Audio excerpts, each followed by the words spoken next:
السلام علیکم ورحمۃ اللہ وبرکاتہ۔ عزیز طلباء طالبات، آج ہم اپنی درسی کتاب میں صفحہ نمبر 27 پہ سبق نمبر 5 دیکھنے جا رہے ہیں، جس کا نام ہے لیفٹینی کی مشکلیں، اور مصنف کا نام ہے کرنل محمد خان۔ اب ایک محمد خان جو تھے، ان کو کن دشواریوں کا سامنا کرنا پڑا، جس کو یہاں انہوں نے طنز و مزاح کی تحریر میں بہت سلیقے سے اور عمدہ انداز میں یہاں بیان کیا ہے، جس کا ہم آج مطالعہ کرنے جا رہے ہیں۔ یعنی کوئی بھی چیز جو ہم حاصل کرتے ہیں یہ آسانی سے نہیں ملتی۔ کوئی عہدہ ہے، کوئی رتبہ ہے یا کوئی مقام ہے، اس مقام پر پہنچنے کے لیے کن دشواریوں کا سامنا کرنا پڑتا ہے، جس کو ایک مزاحیہ انداز میں کرنل محمد خان نے یہاں بیان کیا گیا ہے کہ لیفٹیننٹ بننے کے لیے لیفٹینی کو کتنی مشکلات کا سامنا کرنا پڑتا ہے، جس کا مطالعہ ہم کرنے جا رہے ہیں۔ اپنی درسی کتاب سامنے رکھیے، صفحہ نمبر ہے 27۔ جان پہچان میں دیکھیں کہ کرنل محمد خان کیا تھے، یہ کون تھے۔ کرنل محمد خان 5 اگست 1910 عیسوی کو ضلع چکوال کے قصبہ لکسر پنجاب میں پیدا ہوئے۔ یعنی ان کا جو آبائی وطن علاقہ تھا وہ پنجاب کا علاقہ تھا۔ انہوں نے اپنی ابتدائی تعلیم کا آغاز چکوال سے کیا، ایک علاقے کا نام ہے۔ انہوں نے 1934 عیسوی میں پنجاب یونیورسٹی سے اقتصادیات میں ایم اے کی ڈگری حاصل کی۔ اب ایم اے، جس کو ہم لوگ ماسٹر آف آرٹس کہتے ہیں، تو یہ ڈگری انہوں نے حاصل کی تھی، اور حاصل کرنے کے بعد کرنل محمد خان فوج کے شعبے تعلیم کے ڈائریکٹر رہے۔ اب آرمی جو ہے، فوج جو ہوتی ہے، اس میں الگ الگ شعبے ہوتے ہیں، الگ الگ ڈپارٹمنٹ ہوتے ہیں، اور اس ڈپارٹمنٹ میں ایک شعبہ تعلیم کا ہوتا ہے، ایجوکیشن کا ہوتا ہے، جس میں یہ ڈائریکٹر ہے۔ بہت بڑی بات اور بہت اہم بات ہے۔ دور جو تھا انگریزوں کا دور، غلامی کا دور، اور ایسے دور میں کرنل محمد خان نے اتنی اعلیٰ تعلیم حاصل کی اور اتنے اعلیٰ عہدے پر وہ فائز ہوئے۔ نیز انہوں نے برطانوی راج میں ہندوستانی فوج میں بھی کام کیا۔ نہ صرف انہوں نے شعبہ تعلیم کو سنبھالا، بلکہ فوج میں بھی کام کیا، اور وہ بھی کس کا دور؟ انگریزوں کے دور میں۔ اور دوسری جنگ عظیم میں مشرق وسطیٰ اور برما کے محاذ پر بھی خدمات انجام دی۔ یعنی دوسری عالمی جنگ جو شروع ہوئی تو اس وقت بھی انہوں نے اپنی خدمات کو پیش کیا۔ کرنل محمد خان کو طالب علم کی زمانے میں ہی سے تحریر و تصنیف کا شوق تھا۔ ہر بچوں کو الگ الگ شوق ہوتا ہے، الگ الگ چیزوں کو جمع کرنا، کچھ چیزوں کو لکھنا، کچھ چیزوں کو پڑھنا، لیکن ان کا انداز یہ تھا کہ ان کو لکھنے کا، پڑھنے کا بہت زیادہ شوق تھا۔ ان کی پہلی تصنیف بجٹ احمد ان کے زمانے جنگ میں گزاری ہوئی داستان حیات ہے، جو ان پر گزری، جو انہوں نے جنگ کو اپنے سامنے دیکھا، جو انہوں نے خدمات جنگ میں انجام دیے، اس کے اوپر انہوں نے کتاب لکھی۔ ساتھ ہی ساتھ زیر نظر مضمون لیفٹینی کی مشکلیں اسی کتاب سے ماخوذ ہیں، یعنی اس کا ابتدائی حصہ جو ہے وہ آج ہم یہاں پڑھنے جا رہے ہیں۔ بدقسمتی سے یہ کتاب اپنے یہاں موجود نہیں ہے، لیکن انشاءاللہ آئندہ جب بھی یہ کتاب آئیں گی اور اگر موقع ملا تو آپ کو انشاءاللہ دکھائی جائیں گی یا دی جائیں گی پڑھنے کے لیے۔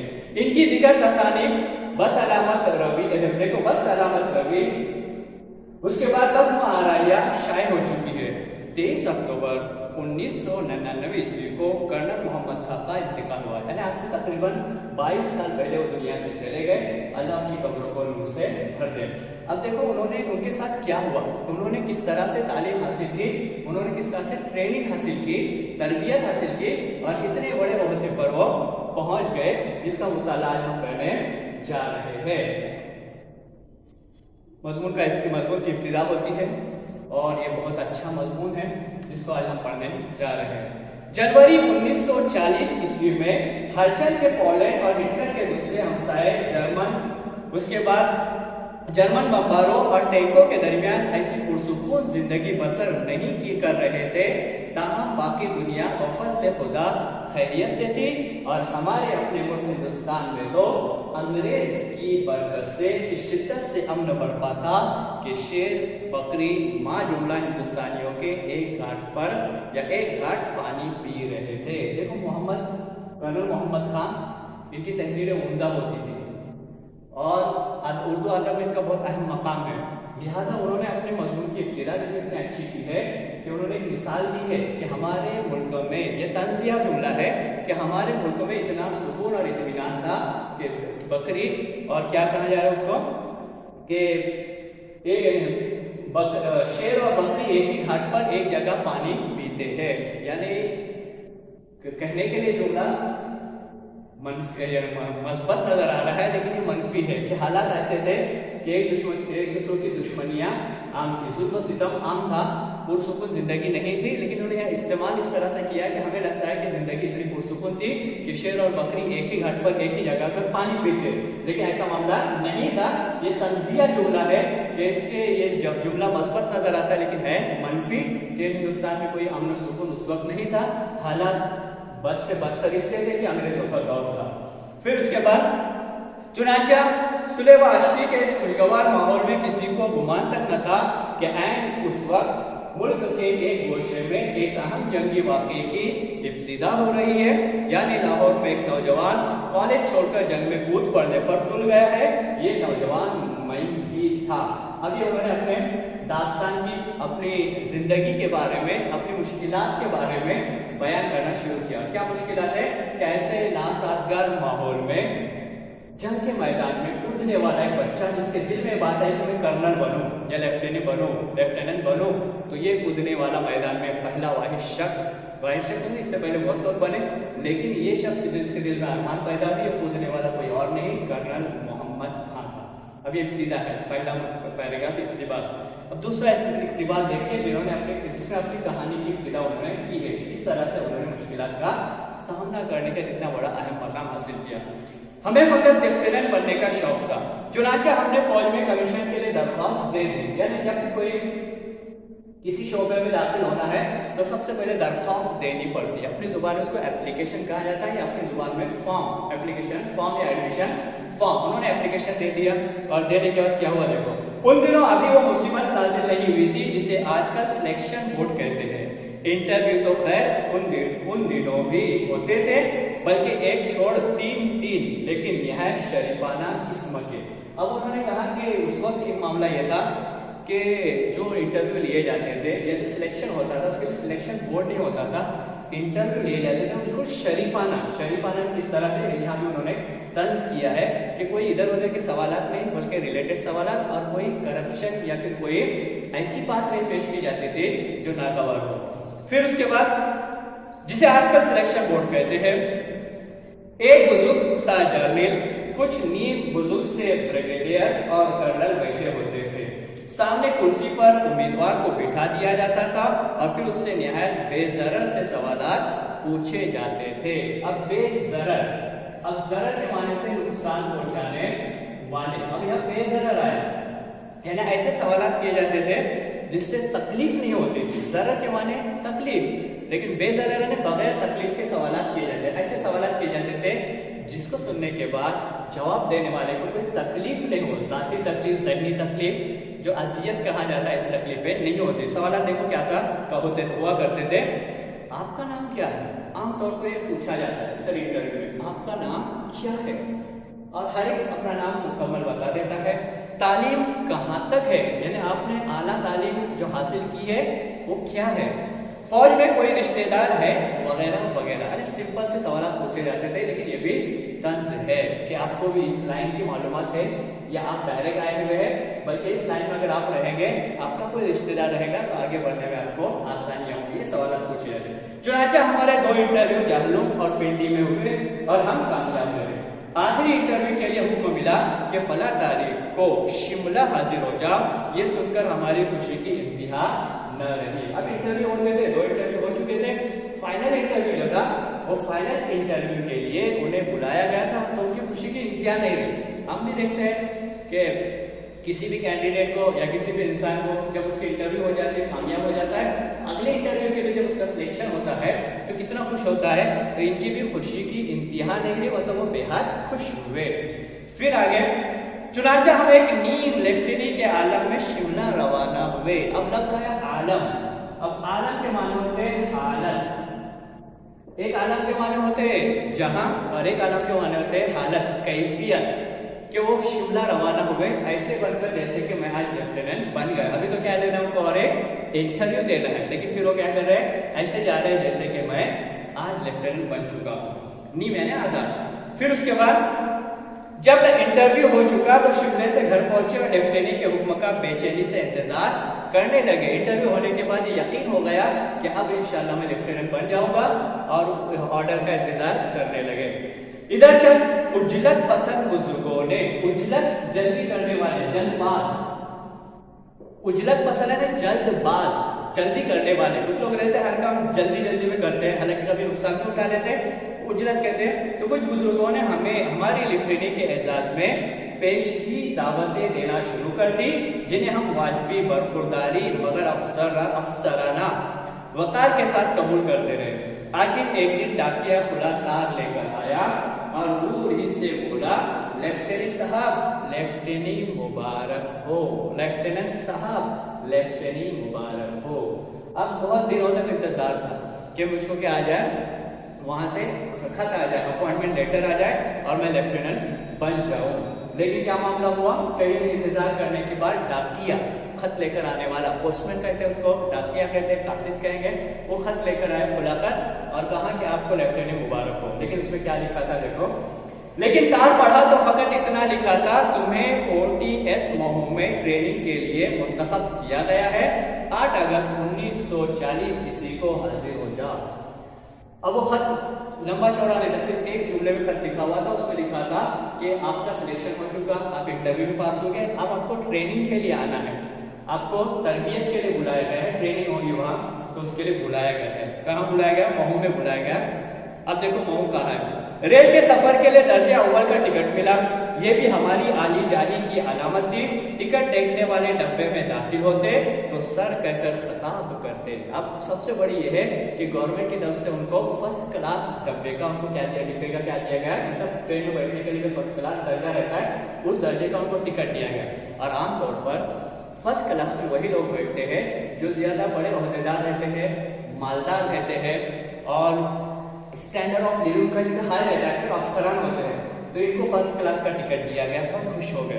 لیکن آگے کیا ہوا دیکھو, خدا جانے انہیں کیسا, جو بھی آتا تھا ٹکٹ چیکر, کسی آتے تھے وہ سر کہتے تھے, ادب سے بات کرتے تھے, یعنی زبان کیسے استعمال کرتے تھے, بہت یعنی مہذب زبان استعمال کرتے تھے ان کے سامنے. انہیں کیسے محسوس ہو جاتا تھا کہ یہ عام آدمی نہیں, لیفٹیننٹ ہے. بہرحال ہم ان سے وہی سلوک کرتے جو ایک افسر کو درمیانہ درجے کو سرکاری ملازم سے کرنا چاہیے. اور اتفاق رائے اس بات پر ہوا کہ معمولی فرق ہے. چنانچہ رتلام اور مہو کے درمیان ہمارا مزاج عرش مولا سے کچھ ادھر تھا. اب جو رتلام علاقہ ہے, مہو جو علاقہ ہے, یہ مدھیہ پردیش کا ایک ضلع ہے. مدھیہ پردیش کا ایک کیا ہے, ضلع ہے. جو رتلام یہاں کہا گیا, تو MP میں یہ جا رہے تھے, اور درمیان میں اپنے عہدے کے بارے میں, اپنے بارے میں, اپنے مستقبل کے بارے میں سوچ کر ان کا جو یہ کیا تھا, ذہن تھا یا دماغ تھا, وہ بہت اونچا اڑ رہا تھا, عرش مولا کو چھو رہا تھا. لکھا گیا ہے, بالغتاً کہا گیا. آخر مہو کا اسٹیشن آ گیا. توقع تھی کہ ہمارے استقبال کے لیے فوج کا دستہ آئے گا, بین ہوگا, موٹریں ہوں گی, جن کے ڈرائیور ہمارے لیے دروازہ کھولیں گے اور با ادب با ملاحظہ ہمیں اپنے بنگلوں تک پہنچا دیں گے. اب ان کی توقع تھی, امید تھی کہ میں تو اتنا بڑا آفیسر بننے جا رہا ہوں, تو میرے لیے کاریں آئیں گی, لوگ استقبال کریں گے, کوئی سلوٹ کرے گا, کوئی آگے بڑھ کر میری بیگ اٹھائے گا, میرا سامان اٹھائے گا اور بنگلوں تک پہنچا دے گا, کاریں آئیں گی اور میوزک کے ساتھ ان کا استقبال کریں گے. ان کی توقع تھی, امید تھی. لیکن امید کے برعکس سب نظر آئے, کیونکہ وہ تربیت میں تھے, ٹریننگ میں تھے, اور ٹریننگ میں مشکلات ہوتی ہے اور مشکلات کا سامنا ہر ایک کو کرنا ہوتا ہے. لیکن دیکھا تو یہاں کا بندوبست کسی قدر مختلف نظر آیا. استقبال کے لیے آدمی تو تھے, لیکن ان میں ایسی وافر آدمیت نہ تھی. گاڑی رکی تو ہمارے ڈبے میں گورا داخل ہوا, جس کے بازو پر 3 سفید دھجیاں لگی تھی. یہاں دیکھو جو آرمی میں کام کرتے ہیں, یہاں ان کی کیا جگہ رہتی ہے, پٹیاں لگی رہتی. پٹیاں لگی رہتی مطلب یہ ہے کہ ان کا جو گریڈ ہوتا ہے اس حساب سے ان کو کسی کو اسٹار دیا جاتا ہے, الگ الگ نشانیاں دی جاتی ہے. تو وہاں جب ٹرین رکی تو وہاں انہوں نے دیکھا کہ ایک گورا, اب گورا یہاں سے مراد انگریز, وہاں ایک انگریز افسر آیا